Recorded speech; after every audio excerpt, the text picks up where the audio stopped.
Hello guys.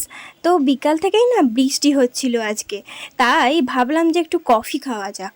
আবার এইদিকে বেরিয়ে পড়েছি দুজনে মিলে কফি টফি খেয়ে জিম করতে। তো আমাদের জিমে আজকে কি কি ওয়ার্কআউট হয় না হয় টুকিটাকি তোমাদের সাথে একটু আধটু শেয়ার করে দিলাম আর কি। তো আমি বেসিক্যালি এই 1-1.5 মাস তো যাচ্ছি, সেরকম বিশাল কিছু আর করে ফেলতে পারিনি আর কি, যেটুখানি করছি টুকিটাকি তোমাদের আগেও শেয়ার করেছি, এখনও শেয়ার করছি। তো তারপরে জিম টিম করে গিয়েছিলাম আমাদের এখানকার একটা বারোয়ারি পুজো হচ্ছিল আর কি, কালী পুজো, বাজারের কালী পুজো নামে খ্যাত। তো সেখানেই গিয়েছিলাম ঠাকুর প্রণাম করতে। তো মোটামুটি ওই কটা বাজবে, 10:30 নাগাদ হবে। তো যাই হোক, দেখতেই পাচ্ছ জিমের ব্যাগ ট্যাগ নিয়ে যাচ্ছি, আর আমার সাথে একটা দিদিও ছিল। তো ও জিম করে, তো আমরা তিনজনে মিলে, মানে আমি, অর্ঘ্য আর ওই দিদিটা, তিনজনে মিলে গিয়েছিলাম। তো আজকের মতন এই পর্যন্তই রইল, বাই।